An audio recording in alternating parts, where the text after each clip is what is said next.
নমস্কার। আজকে যেটা আপনাদের সামনে আমি নিয়ে এসেছি, নারী এবং পুরুষের মধ্যে সবার থেকে দেখতে সুন্দর কাকে লাগে, স্ত্রীকে না পুরুষকে? আসুন আজকে আপনাদের সামনে আমি সেই নিয়ে আলোচনা করব।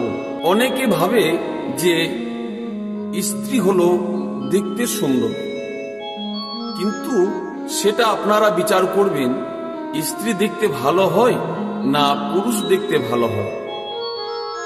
সবার থেকে দেখতে ভালো হয় সেটা হলো পুরুষ। যদি বলবেন এটা কেমন, নারীকে তো অনেক সুন্দর দেখতে লাগে। তা আমি যেটা বলছি সেটা ভালো করে লক্ষ্য করবেন। সবার থেকে দেখতে ভালো হয় পুরুষ। তার কারণ কৃষ্ণ ভগবান, এই কৃষ্ণ ভগবানকে পাবার জন্যে শত কোটি গোপী ছুটে চলতেন। তাহলে সেই কৃষ্ণ তো পুরুষ। আর যদি বিশ্বাস না হয়, পশুর মধ্যে দেখবেন সিংহ বা বাঘ। এই সিংহ আর বাঘকে কাকে দেখতে ভালো লাগে? দেখবেন সিংহ হলো পুরুষ, কিন্তু তাকে দেখতে কত ভালো লাগে। আর বাঘ, সেটা দেখতে ভালো লাগে না, সেটা স্ত্রী। দেখবেন। এরপর আসুন পাখির মধ্যে। পাখির মধ্যে ময়ূর বা ময়ূরী। ময়ূর দেখবেন দেখতে খুব সুন্দর হয়,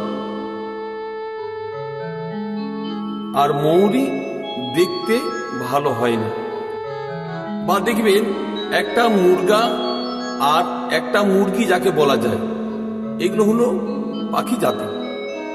দেখবেন যারা মুরগা হয় সেগুলো দেখতে খুব ভালো হয়, যারা মুরগি থাকে সেগুলো দেখতে অত ভালো লাগে না।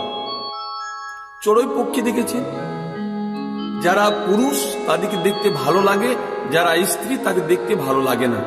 তাহলে যদি বলবেন যে আমাদের পুরুষ জাতিকে দেখতে ভালো লাগে না কেন? কারণ আমরা নিজের শরীরের মধ্যে আমরা অত্যাচার করি।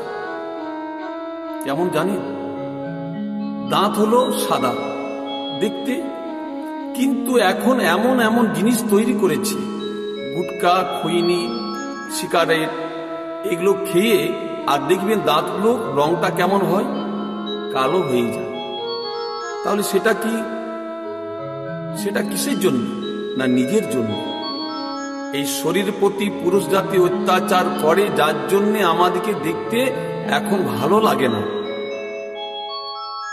যে পুরুষ অত্যাচার করবে না